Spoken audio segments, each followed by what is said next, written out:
Hello, friends. Welcome to Maverick Happy Hour. It is a new show that I'm trying. I suppose not that new, different name. But we're going to be trying to do this every Friday afternoon during most of the off season. Figure we join here, talk a little hoops. Doesn't have to be near as dramatic as our group therapy or our Mavs party shows, but we're here all the same. Started off by myself here. We'll see if anybody in the YouTube or out there on the Twitter feels like clicking in and joining. If you are at all interested, there is a link in the YouTube comments. It is a StreamYard link. It is very easy to join. You can click in, you can join by phone, you can join at your computer, you can show your face, you don't have to. And in the meantime, I will talk a little shop in between guests and say, hey, we already have somebody willing to join. That's delightful for me. And in between guests, I'll talk about any of the Mavs stuff that's been happening or any other basketball things that's been going on. So coming up first, we have SC. What's up, man? Welcome to the show. Thank you so much for helping me out today. How are you? I'm good. We're in between meetings at work, so I'm doing my best to get on while I can. That is my intent. Like my Fridays in the summer are usually, and we're technically counting this as summer, even though it's April, tend to be like just a little slower. And if I structure my day okay, I just tell my boss I got to check out for 45 minutes or so, and I think he'll be fine with it. So, what's going on? What are you thinking in the world of Mavs after we've had what has it been, like 9 days with no Dallas basketball? Something like that. I don't know that I've been counting because there's not been much.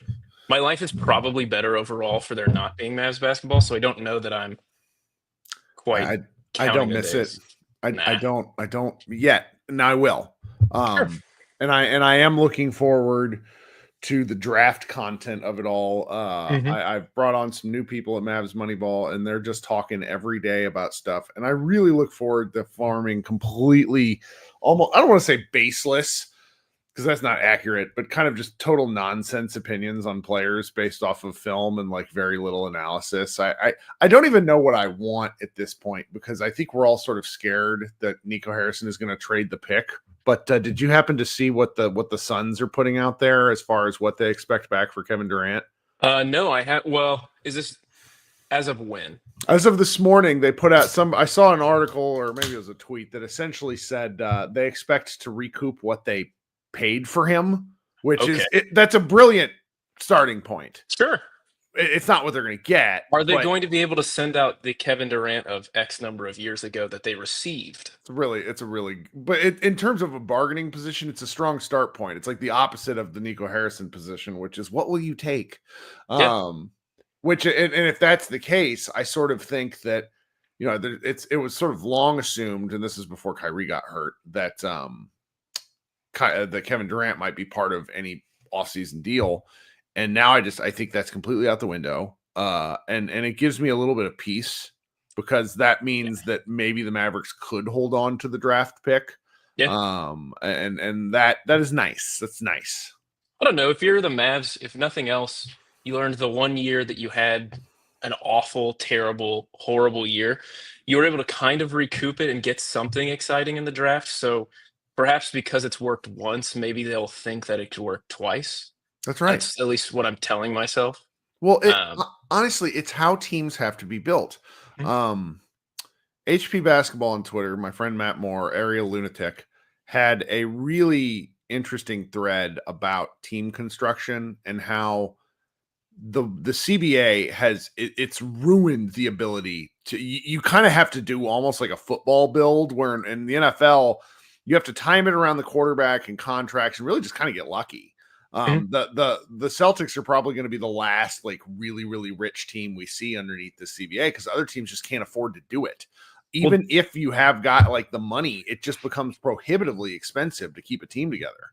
Did I see today, because Evan Mobley won Defensive Player of the Year, doesn't his number goes up, right, and puts them above the second apron? Which is, I mean, and that you want to say that wasn't the intent. You hope it wasn't the intent, because the hope was to keep Steve Ballmer from buying a team every year. But this is not what they could have wanted, because like, you don't want to break up a good team, because you don't have, like, it's not even a money thing. It becomes a flexibility thing. Like, all these teams, save for maybe 5 NBA teams, can afford their salaries. Mhm. It's kind of crazy to me. And I think, but understanding that for the Mavericks, you have to build through the draft now. You can't, like, everyone keeps telling me, oh, Nico Harrison made those comments about being able to attract free agents. It's like, what free agents? Like, And with what money? With what money? Yeah. It's really something. And then your problem is, well, you've got this year, you've got next year, you have 2029 when hypothetically the Lakers are going to be good. Yeah. You have, did Cato say they have no seconds till 2031? They have no, and I found that out when writing my Fire Nico article. Like, I think I knew in my head, but I just had never cared. And then when I saw it all written out, I was like, oh no. Yeah, it's bad. It's bad. But I don't know. So I had a conversation with a friend yesterday who was like, hey, I'm done. You know, he's been done with the Mavs since the Luka trade, which I totally get, totally respect. I'm a sicko. And so like a week later, I was already telling my wife, like, hey, I'm going to keep watching all these games. And I've been watching draft content and trying to get excited for that. Because I want to move forward. I know that's not everyone, and I get it. Everyone can feel the way that they feel. I'm emotionally stunted, I guess, perhaps. And I'm just ready for, like, the Mavs were at a level at which I was like, hey, we're going to contend for championships every year. That's my idea. Yep. Now I'm like, hey, they are okay. They could get lucky and be kind of good. And so my expectations have just kind of dropped. So I'm like, let's put some stock and some hope in the stuff that I think will make them better and make me have a better time watching them. Which is why the other night when you were like, hey, maybe they draft Jeremiah Fears and he's frustrating, but at least fun. Mm-hmm. And that's kind of at the level I think I am with the Mavs, is like frustrating but fun. I think is like the high end of what we could get from this team, because frustrating and bad basketball is just so terrible to watch. That's where, do you remember the year before Luka when Dennis Smith Jr. was the point guard? Mm-hmm. That was how I felt around game 40. And it was just like, there's nothing here. Carlisle's sick of this. And you know,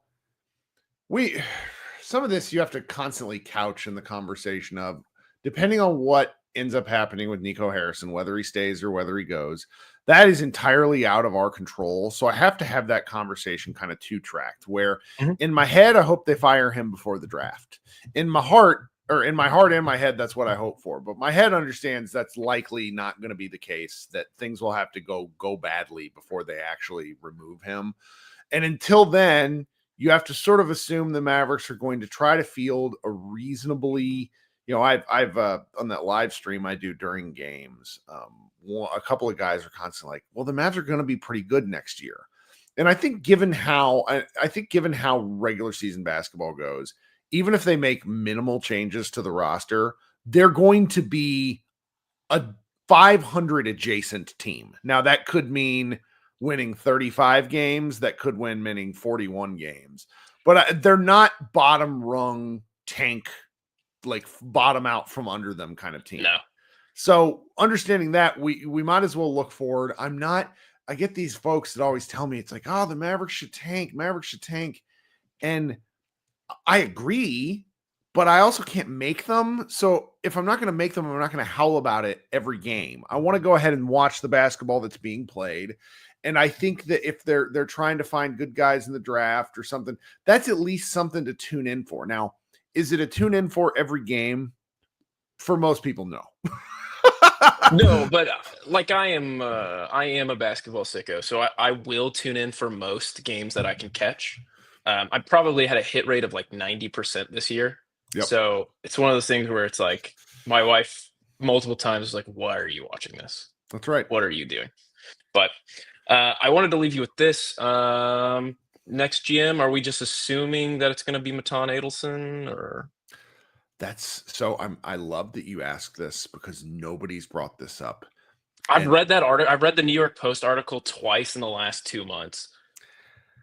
I don't want that, in the sense of, I don't want to have any Adelson conversations in the history of ever. Yeah. But if I do have to have a conversation adjacent to them, at least that's someone that's familiar with professional sports-ish. It's not what I want. He owns a team. He owns a team. And it's something different. I like above all else, I think at this point I'm almost searching for something new to get mad at. Like that's like this is not sometimes my stuff is a little performative in the sense of, but it's just good, it's good audio, good radio, but I'm sick of being unhappy about this team. Like it takes up too much of my life to be unhappy all the time. So someone new to be mad at in a different way strikes me as at the very least nice.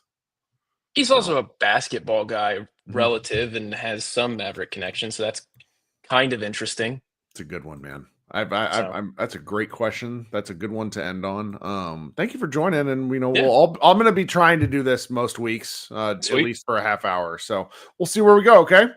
Awesome. Thanks, All Kirk. right. Have a good one. All right, SC getting us started. Great stuff. We got my guy Michael. We got 3 folks. We're just going to go in order, and then we'll keep talking, and I'll read in anything else that I want to put out there. Michael, how you doing, bub? Uh-oh, are you on mute? Doesn't show you on mute. Click. There we go. Now we got it. Now. Yep.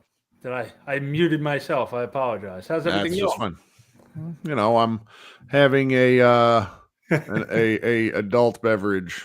Very in nice. the tune of Happy Hour. So we'll see how it goes. I'll certainly be following you there shortly. So what are you thinking today? You and I already had an offline conversation about Klay Thompson. We did. Which, we're just gonna tease that for content down the road. But what's going on? What are you thinking? There's probably a lot that I'm thinking that I want to get invited back. So, I mean, you work for Mavs Money Work. You are you are a writer at Mavs Moneyball. True story. And so of course you get invited back by default. Yes, well, that's good. I appreciate that. And for everybody's entertainment purposes, I was actually writing that Klay piece that you just teased. Oh wow! When you popped up on, I got the notification. I said, you know what, I can't let you go it alone. So here. Well, it is funny because it's like when I do these things, I have talked to myself. Like Josh is amazing at talking to himself. For a guy who doesn't seem to like doing this anymore sometimes because Josh is just tired. He's really good at it. And like every time I try, I'm like, man, how does Colin Cowherd talk to himself for 3 hours every day? 3 hours, What is happening? Anyway. I could feel your pain, and I said, well, this has got to be serendipity. I'm working on an article. The pop-up came. I said, I got to join you. So that's what I'm talking about. But I got a lot on the plate. I mean, you want to keep it negative, and we could no, let's keep it like I like all around the horn. Like I'm not. Yeah, I am kind of, as I mentioned to our last guy, and he actually brought this up. It's not that I'm over being negative. I'm just kind of a grunt by nature, but I am perfectly okay with saying, you know what, we're going to table the bullshit and look to something that's actually enjoyable about why we do this. Yeah, and SC gave me something I was sort of the track my mind was on coming in, and he kind of alluded to it. It's interesting to now look at the team sort of decompressing after the season, after the play-in, after all that kind of stuff, and sort of saying, is this sort of like the OJ Mayo years? Like, do we get excited like for who we're going to bring in now? Do we get excited that there's still maybe a window? You had mentioned to SC that you're kind of seeing us as a 500 team. I'm a little more optimistic than that. Maybe I'm an idiot, but I guess time will tell. But I don't. Now that the season's over, it's almost difficult to know what we're going to look forward to. You know what I mean? Am I looking forward to the draft? Am I looking forward to the offseason? I'm sort of dreading a lot of it because I'm thinking, all right, maybe we move up in the draft for the first time in 45 years. But there's always something in the back of my mind is, well, are we going to keep that pick? Is Nico going to do something to now triple down on the damage and and make things even worse? And, I try to stay optimistic by nature, but I'm a little less jazzed even about having a relatively high pick just because I'm concerned of what we do with it. And, the Durant trade, and as you alluded to when you were chatting with SC before, the Suns are looking for everything they got back. I don't, with all due respect to KD, I don't think you sell a used car for the price you bought it. Sure, but it is a starting point for a bargain when the only thing the Mavericks have to offer is like players and a far distant pick. I think that shoves you to the back of any line, which effectively for me takes them off the playing field until we hear more. And like, I actually garner a certain peace of mind knowing that they're not actually involved in that. Yeah, I sort of do too. And I mean, there's a lot of different ways to look at it, right? One school of thought is go all in, super team it.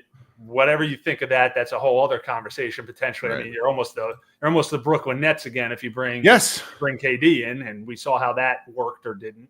But one school of thought is, look, go all in, let these guys retire, fall off, whatever it is over the next few years, go for broke over the next 2-3 years, and trade the pick and so on and so forth. And maybe Durant forces his way here. Who knows how that could all play out? But I think I'm a little bit more in the group of, I kind of like what we have now. I do think there's a chance in the next couple of years, pending Kyrie's recovery time frame and such. But you gotta. You've talked about it a lot on our staff meetings and things like that. We don't have a lot of control over our picks for a good long time. That's why this one's so important to me. Yeah. This one's real important to me, and I hope they take a real swing. I hope they keep the player, quite honestly. Yeah. I mean, if you're that committed to this team as it is, and that's what you're preaching, and again, notwithstanding what we want to believe from Nico, but if that's really where you're at, and it was all injuries that did it, you better capitalize on this pick and retain it, as far as I'm concerned, if that's really what you expect us to believe, That's right. But I don't know. I'm trying to remain hopeful. I hope we don't. I think you should. Doldrums don't come and really shouldn't come until about August, after the summer league's been dead for a couple of weeks. There's one of my personal, this is just coming from a content person's point of view. One of the challenges with Nico excising all non-American talent from the team is that there's zero Mavericks angle for us to cover anything overseas during the summer. Yeah. And that sucks because I'll probably still watch that stuff just because it's on TV, but I like having the ability to talk about it here. And like, that's so, I think is there Eurobasket this summer? There's a tournament this summer, a big one. And I wish we could follow it from our point of view of coverage, just to have something else to kind of keep us in the mix. But instead, what we're actually going to get, and Josh Bowe will love this, is a true offseason of probably 60 days where there's just nothing happening. Nothing happening. And we'll instead talk about, football and whatever else comes up. And then Josh and I will have to figure out a way to come up with content on this thing. But yeah, is there anything else you're thinking this afternoon, man?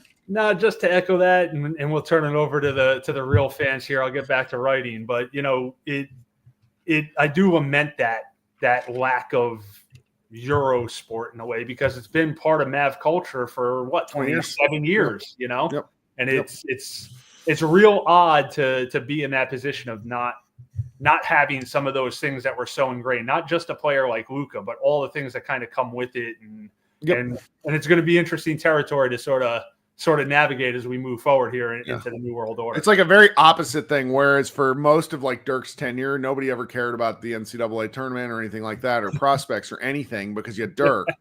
Then you have, and so now we're kind of almost in a complete role reversal where you're looking at all these guys and thinking about people and like forming strong opinions based off of like other people's opinions, which is really, I like that part, but it is very new. Yeah, definitely new. Definitely new. Well, anyways, well, thank you for taking part of your afternoon to talk with us. Okay. Likewise. I'll see you on it soon. All right. Take care. I'm going to take a brief, at least, audio pause here in attempt to insert some ads. I keep getting interesting feedback from the people who are in charge of this for me. And they say, well, it works on some platforms and works on and doesn't on others. So if you are hearing them, I would like to know. If you're not hearing them, I would also like to know. So the various ways to get at me. We'll be back in just a second. Okay, thank you so much. Before I bring my man Brian up on stage here, I want to remind and ask anyone listening, please subscribe to our YouTube channel. You can click the bell on, and I think that's how you get notified for going live for these sorts of things whenever I record like this. Also, if you're listening on an audio format, please subscribe as well. We're kind of in the dark point in the Dallas timeline, and this is where you figure out who your real and best fans are. I don't blame people who are fair weather in this regard, but if you're with us, I value you, and I want you to to know what's going on. Bags notes, nothing on YouTube. Yeah, I have to figure out how to actually insert an ad on YouTube Live. I do this almost entirely for the audio stuff, which is where we get most of our downloads. We kicked to video a couple years ago, largely because it was an untapped audience, and it allowed me to do this, which I can then spit out into an audio form relatively easily. Okay, coming up next is Brian. How you doing, Brian? Man, it's Friday. It is kind of gloomy here in Dallas. Oh, camera just moved a lot. I don't know. Feels fine. Pretty good. Just got a Bath and Body Works order in. That was on sale the other day, so I'm having a good time. How about you? Yeah. Well, we've gone what? So today's Friday. We've gone 4 straight days, I think, without any disaster. I mean, I guess the day's not over yet.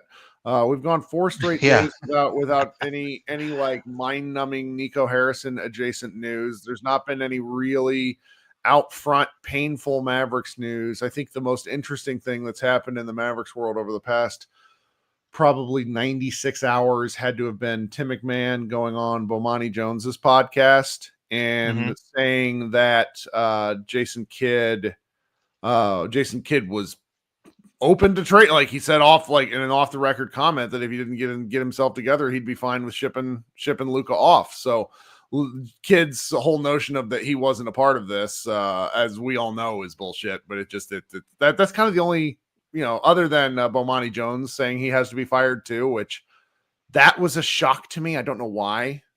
I wasn't ready for some of the media people to be like, what is happening? I guess. Well, I can tell you why, because Bo has been in the media, one of the few people,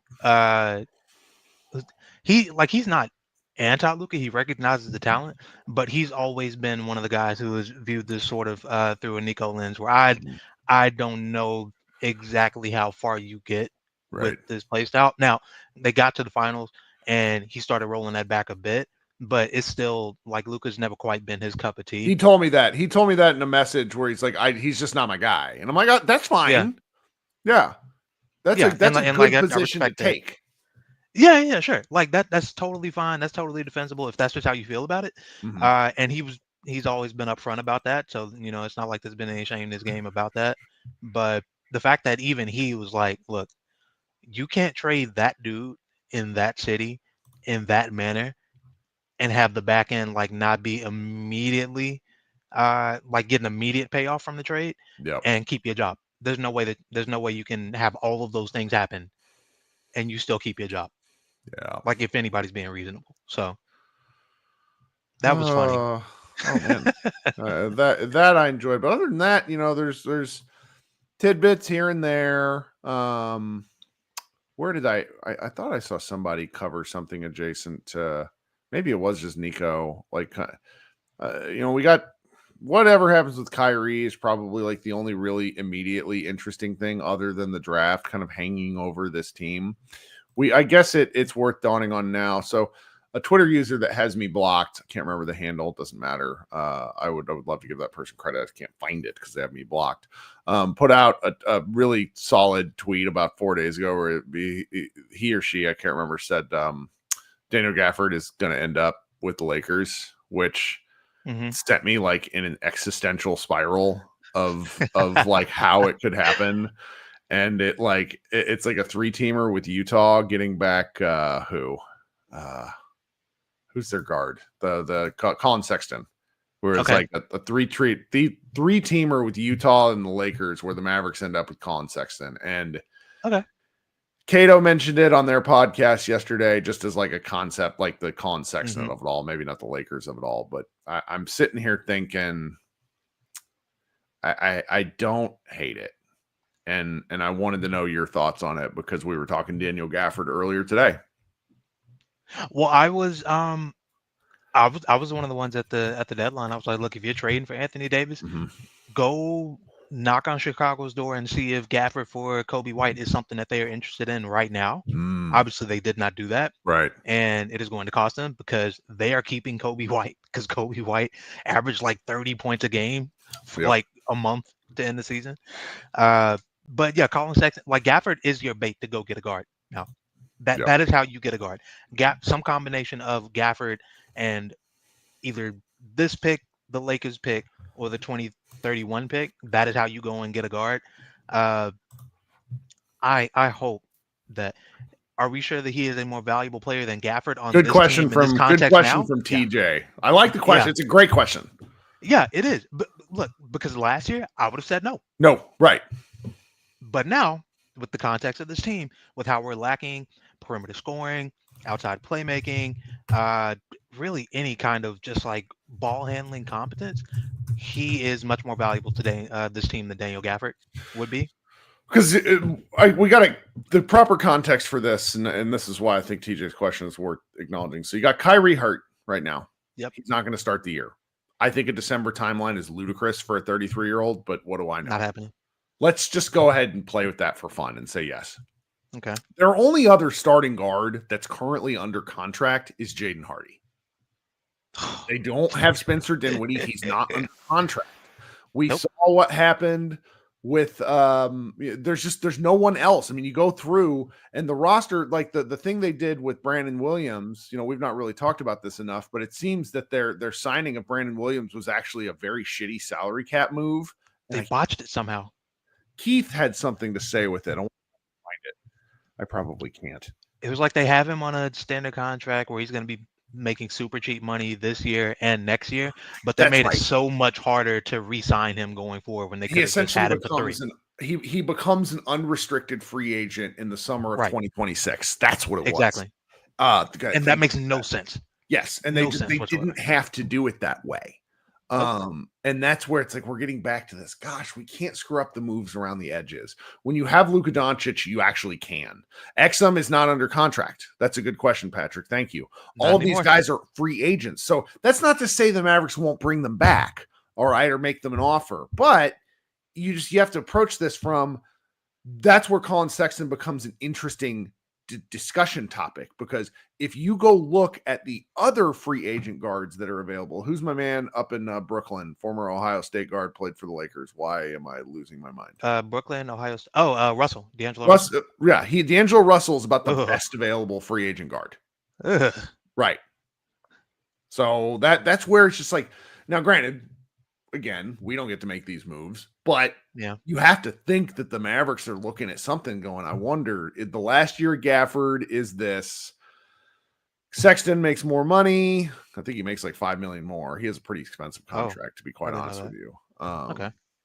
But it's like one of the 3 teamers I saw involved sending like Jaden Hardy and Gafford out for Sexton, and it was Make a $6 million next year. Boom, easy. Yeah. God, Cole Anthony, shrimp cocktail with a Cole Anthony would just delight me with rage. Like that's where I would end. See, but that's and that's where you start off the year, where for anybody that says, oh, the Mavericks are going to be pretty good this year, it's because you believe in the strength of their front court, but guards matter. Yeah, and we're talking about a front court that can't space. Yes. That's part of the problem. AD wants to play the floor and isn't a reliable floor spacer, and teams aren't really going to guard him out there, and that shrinks the floor for everybody else, and that makes everybody else worse who's trying to like get into the paint to kind of activate offense. It's really difficult to do. And this is where we're getting to thank you, Shrimp Cocktail. He says he's just throwing out names. These are good names to discuss. I value this. For sure. This is where I wish that the NBA did the draft after free agency the way the NFL does, because I don't like draft. Like there's too much up in the air. I wish teams could start making some deals and then draft based more according to need if there was a need. Okay. And instead, what's going to happen here is the Mavericks are either going to draft 11th, maybe fall to 12th or 13th. I don't know. Or they stand or jump up to 4. Or jump up to 4, 1 through 4. There's an opportunity there. But if you're stuck at 11th, which is the most likely option, it seems the Mavericks would have to 11 is such a tough pinch point for the draft, because it's probably too early to take some of these more veteran-laden players, but it's also too late. You're not getting a blue chipper in these spots. So instead, you're probably taking a gamble pick. And so if you're taking a gamble pick, there's got to be some understanding of that player might not really contribute much in 2025, 26, because it's just hard to expect a lot from rookies. Like Luka absolutely bent the curve for us. That's not happening again in all likelihood. So you just got to start thinking about free agency in concert with the draft. And so it's there's just a lot going on. So. Yeah, you are praying for Fears or Richardson to fall to 11, and then if not, more likely than not, you are trading back. You're trading back, and you're trying to get multiple picks, like a pick in the early to mid 20s and like a pick in the 30s. When in the heck has it? This is something else to pitch to our. When in the heck has a team traded back? I cannot remember a team earnestly trading back willingly.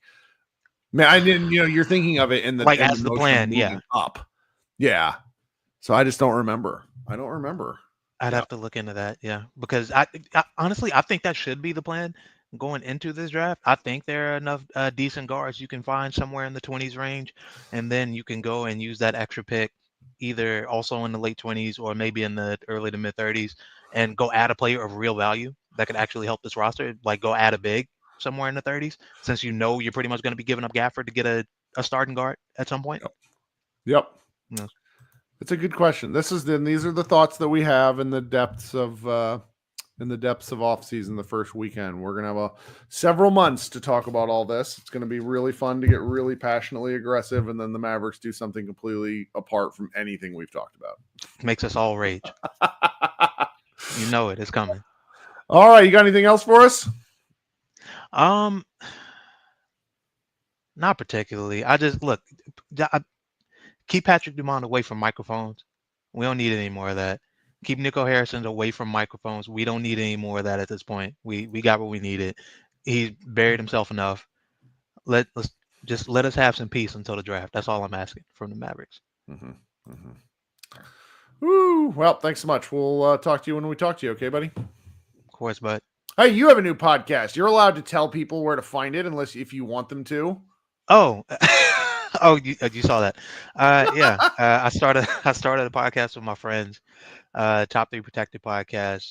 Top 3 Protected is a good name. Yeah. Yeah. My friend had it from years ago, and I was like, man, this is a really good name. Name. Are you sure nobody's using it? And he was like, no, it was mine from years ago. So my friend Eddie, who's a Sixers fan, my friend CJ, who's a Spurs fan, and then obviously myself, and obviously all 3 of those teams are in the shitter. So. Name fits.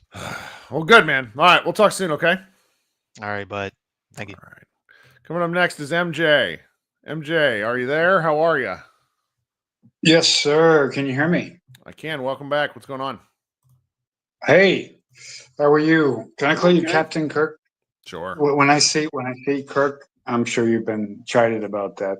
Oh, it reminds me of my brother is named Scott, and I'm pretty sure that Star Trek was in syndication and like the only thing on TV when my parents got married. So this just has to be where it came from.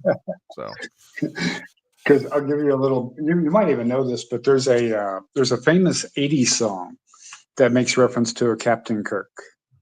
It was a real popular song from a female singer in the '80s. Which song? And it was German. 99 Luftballons. Do you remember that song? Yeah, of course. Because in the song it talked about everybody wants to be a Captain Kirk. That was one of the lyrics in there. But anyway, aside from all that, how's it going? How are you? How are you after the Cowboys draft? What did you think about the Cowboys drafting? Luckily, did you follow that at all? I moved here in '96, right as the Cowboys started to.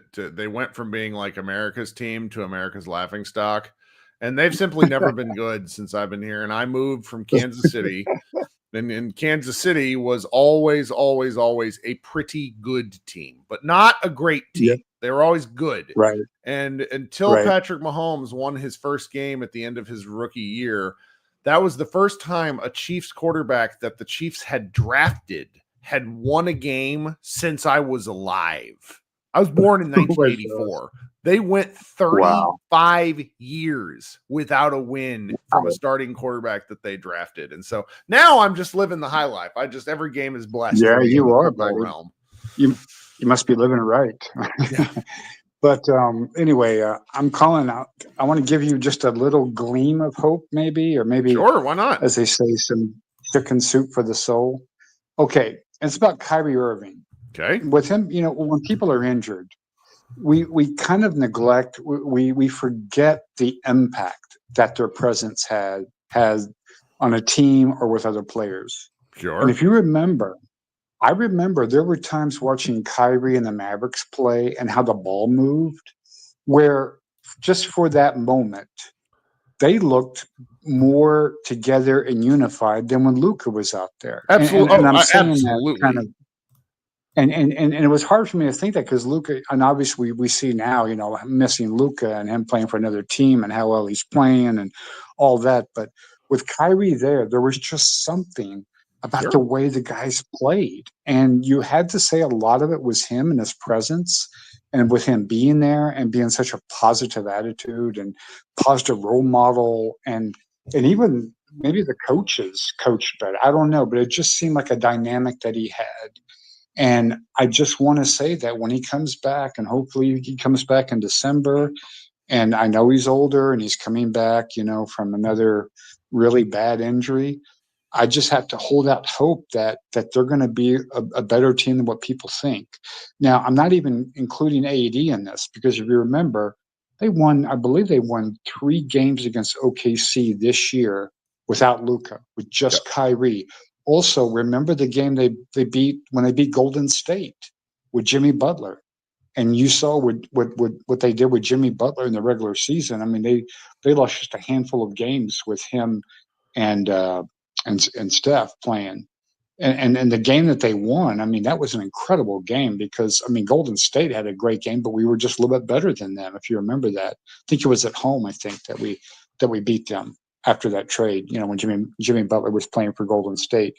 So you got to really look at how he affects this team. And I'm not saying he's anything compared to Luka.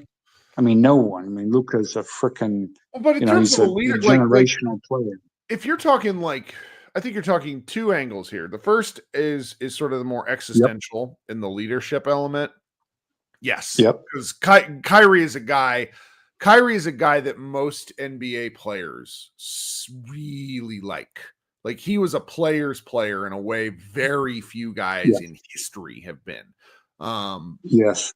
And then there's the style of play of which he's not a ball dominant player.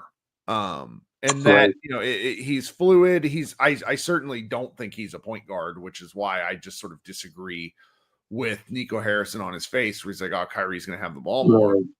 I don't think that's how you get the best out of Kyrie, but I understand what you mean in terms of the way that they played with just Kyrie was more fluid, whereas Luka, the play was, it was more, Luka's style of play was more unstoppable. You knew what was going to come. Correct. And it just didn't matter.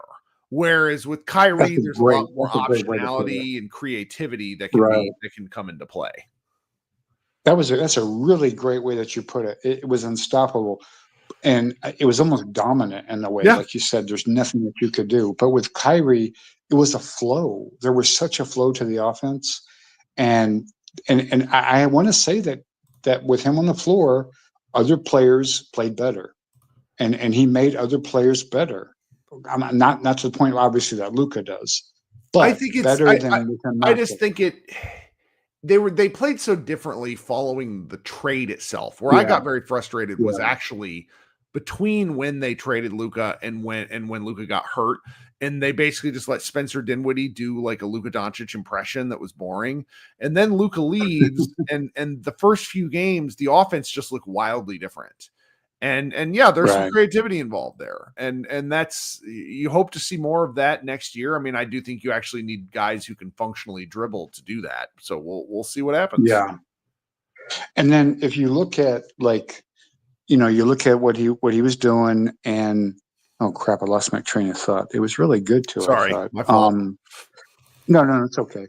I mean, it's just the dynamic there, and his shooting, and I mean, it sucked that they made probably even a worse blunder by getting rid of who was the other guy, the guy that went to Philly, Grimes. Sure. I mean, losing Grimes the way they did this Caleb guy. I mean, the first time I saw him shoot, I'm like, what the frick are y'all doing? I mean, I know he was injured and all that, but oh my God. And Grimes is like doing 30, 40 a game.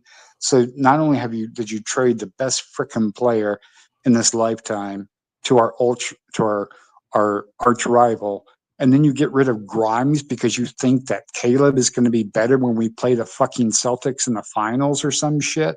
Yeah. I mean, seriously, they looked at how they actually commented, if you remember, when he played for Miami, they said, oh, he played really well when Miami played Boston. So it's like they're putting the cart before the horse, thinking we're going to get to Boston, and we can't even frickin' get out of the goddamn fucking door. Oh yeah, well, you know, that's and, the whole. And we're the other thing I'll say is that and I can't believe I'm saying this, because as bad as Nico was with trading Luka and with trading Grimes, you have to admit that either he, and I want to say, I don't know if it was him that actually did it, but getting Lively, getting the trades for Washington and Gafford, that if he had some doing to that, then maybe he had a little bit of, he knew what he was doing. But then I hear this Dennis guy left. There was some Dennis guy who was like a Dennis Lindsay. some He kind of he is now with the Detroit front office, and Detroit has obviously had a pretty good run. Exactly. I wonder if it was more Lindsay's input than anything that Nico. It makes me wonder, because Nico seems to be a freaking buffoon. I don't know how he would have been able to have steered the way we got Lively and the way we got Washington and Gafford. Do you think it was mostly Lindsay, or do you think Nico had some doing in getting those players? So I described Nico like this the other day. I think Nico's best attribute was his willingness to take big swings. And he took a big swing in Kyrie Irving, and it worked out. He took a big swing in offering 2 first-round picks for Kyle Kuzma with the Washington Wizards, only for Kyle Kuzma to somehow be allowed to turn that trade down. That trade, I can say with all honesty, would have failed spectacularly, because Kyle Kuzma is now with the Bucks and looks horrendous. Sending 2 picks out for him would have been disastrous in a completely different way for the Mavericks. Then he went. Then that trade immediately fell into PJ Washington, which was an expensive trade for the Mavericks, but worth it, I think, at the time in the context of Luka being your engine, and Daniel Gafford, another expensive trade. Those 2 trades worked out. They were all in moves. And so in his mind, and he's as much said this, in his mind, he makes good moves. So to him, going and trading Luka Doncic is an all-in move that just didn't work. Whereas he's yet to really understand the magnitude of what that means. So I think Lindsay was probably partially responsible for some of the minor moves. You're trading Tim Hardaway for Grimes. And that sort of thing, where there's some options going on, where I think he probably helped round out the roster in small ways. But Nico ultimately seems to want to be the driver for this entire process. I also wonder with AD that the dynamic with pairing him with Kyrie, because to be honest with you, I just was not impressed with AD. He had 1 or 2 good games against some really trash can of some teams. And when it really counted, he was a big freaking zero. When we really in the Luka game, when Luka came to Dallas. And then obviously in the Memphis game, I mean, he had a stat line, but he didn't do jack, what. And it just showed me the kind of, I mean, I don't have respect for him. I mean, they called him street clothes for years. Charles Barkley and TNT crew, they called him street clothes. Yeah, because he never played. He was always injured. And you look at Luka. I mean, Luka, I don't know. I'm still seeing these bleeding knees. He's been having that for years now. Yeah. But that guy, I mean, he's wrapping himself up, to help. He's doing everything he can to try to play, and it just really bites in the end. And I hope that we don't go into, what the teams were in the '90s, the worst teams in the NBA. But incidentally, you have to look at the correlation. The Cowboys are winning Super Bowls in the early '90s, and the Mavericks were the worst team in basketball. So maybe Mavericks are the worst team in basketball. Maybe the Cowboys can at least make a freaking championship game, maybe win something. Yeah, no, we're gonna see how it goes. MJ, thank you so much. You got anything else? No, actually, I wanted to ask you this. What do you think? as far as the trades and everything, I mean, what's so we have a chance to get the first, like if we had like the maybe a top 3 pick. I don't know much about about the college, about who's going to be available, who's coming. I know Cooper Flagg, obviously. I mean, do you think if we had Cooper Flagg, do you think Flagg is I don't know if he's going to be like a Luka, but do you think he could be like a really, really good player, Cooper Flagg? Yes. Yeah. Luka, I mean, he's the best American-born player in several years. Really? He should be a senior in high school right now. That's how good he is. He reclassified. He's a year early. I've spent a fair amount of time watching him. I've watched him since he was about 15.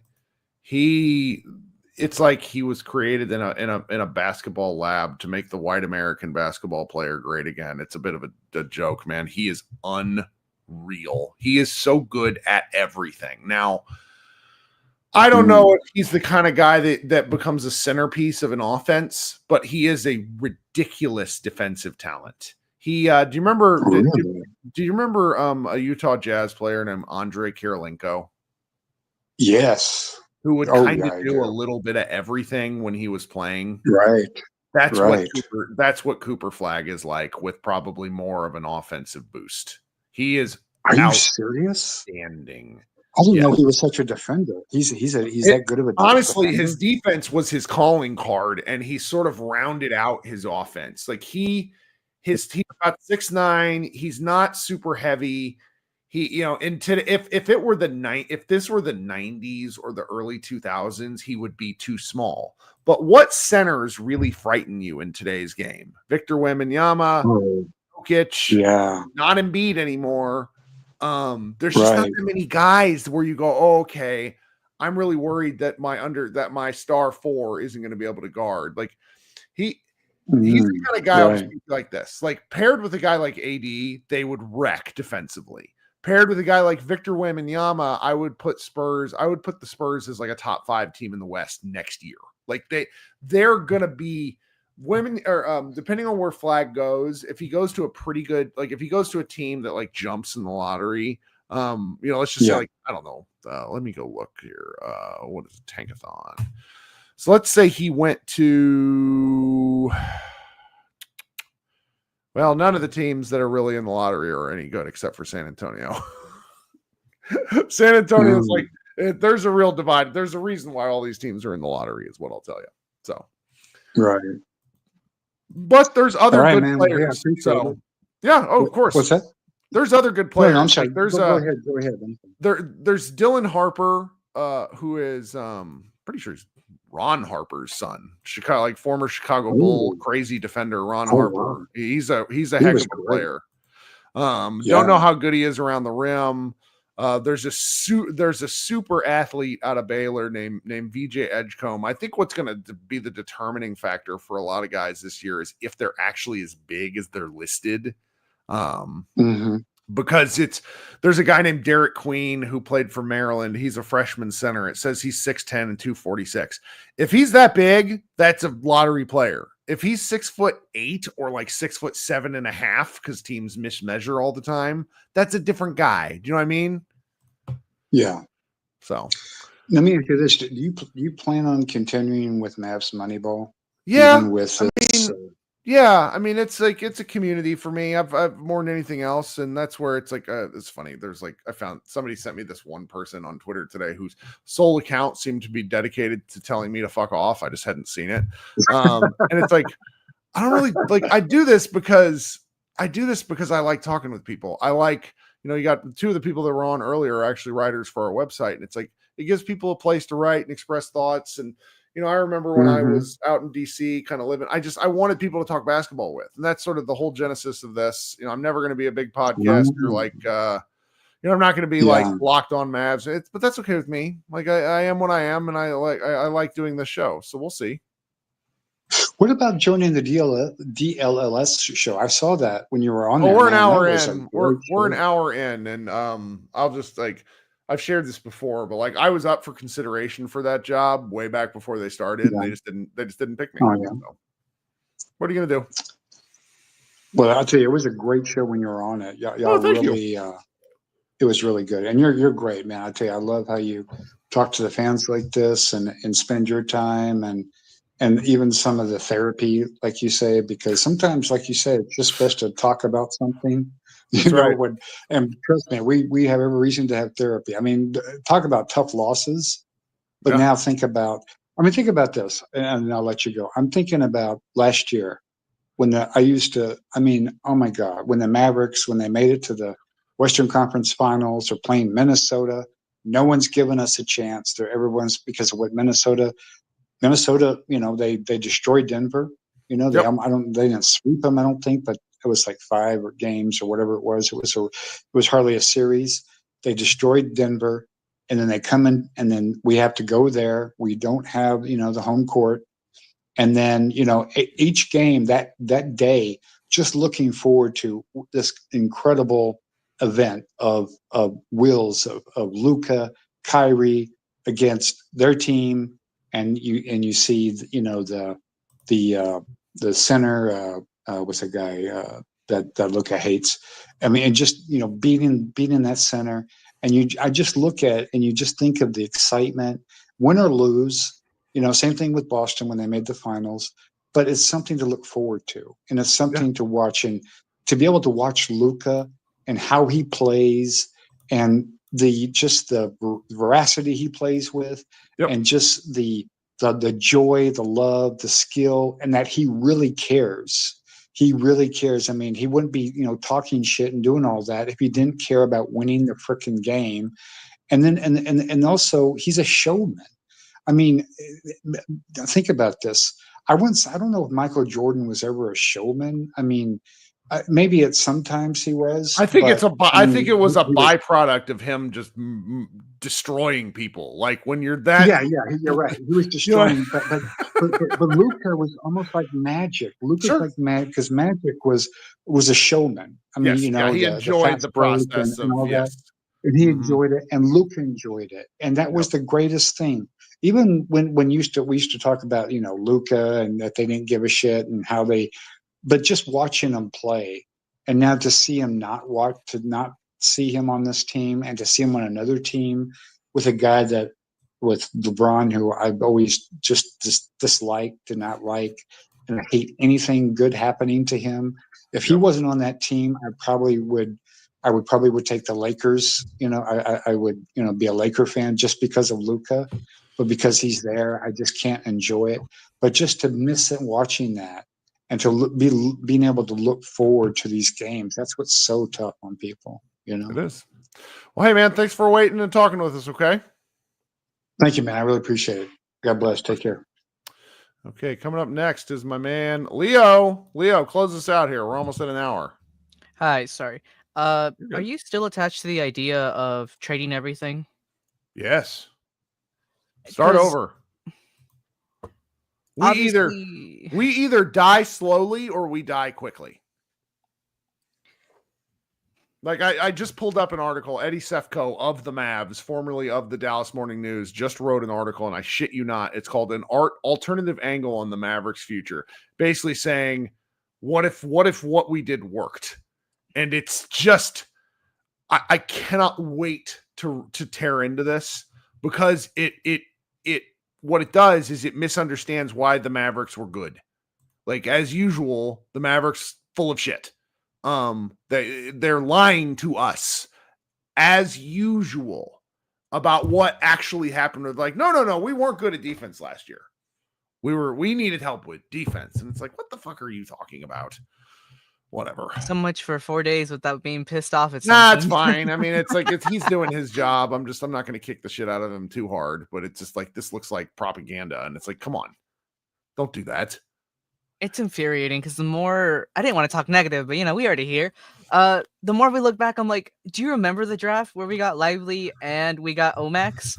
Yeah. And everything coming out of the Mavs' own mouth was like, we believe that Omax going to have a bigger impact than D-Live will day one. Yep. And I'm still waiting for D-Live to make, for Omax to have an impact. Where I'm like, they got to the right places with all the wrong processes.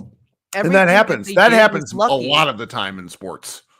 I mean, we've said it's better to be lucky than good, but if they're going to trade every asset, my original question was going to be, what do you think the value for each one of our players, to not call him an asset, would be to other teams? Because I feel like a player like PJ, specifically for the way that we had our team structured, was more valuable to us than he will be to other teams, Yeah. specifically because his best spot is the 4 and not the 3, but how many teams can actually play him at the 4? Right. Or, because I'm not sure, like, what would you consider like a good asset that we have that's like PJ, Gaff, and do we have anything else that you're willing to part ways with? I mean, everybody. Trade everyone. I don't care. I'm not married. Like, and here, my team building position is this, Leo. Until you identify the person that you're building around, everyone else is expendable. I'm sorry if that makes it transactional and mean. I that is my team building philosophy, because you aren't going anywhere without a centerpiece. You might do what the Bulls have done and some of these teams in the Eastern Conference, where you make it to like the 8th seed only to get bushwhacked, but you can't really do that in the West. You just can't do it. So that's my thought. And like a lot of people are going to say, well, AD is the point that you build around. Okay. With what? What are we building around with? And so it's like, because the CBA is so constrictive, you have to be good and lucky. And the Mavericks were both, and then they chopped off their own feet. It's really ridiculous. I remember most of the off-season podcasts after the Clippers series where you guys were like, they did the hard part, they just keep fucking up everything after that. Well, and that's I'm glad you brought that up. I kind of wanted to talk about the Clippers thing. Have you watched any of these Clippers Nuggets games? Bro, Kawhi, why is game 3 Kawhi back? That is terrifying. Let me ask you this. This is a question. I don't know how to pose this. I keep thinking about tweeting it, but I don't. What I would be curious about is, does the Clippers' current dominance change how you, or the royal you, like the people out there, change how you feel about how the Mavericks performed in those 2 playoff series against the Clippers that they lost? I think most people would open their eyes, because I feel like everyone, even then, didn't take the Clippers seriously. But as someone who was at I was at game 3. Whenever Game 3 is the Clippers. Yeah. So I was there. I saw JB like mess up after Luka left the floor. I saw Rick call the stupidest timeout of all time. I was there.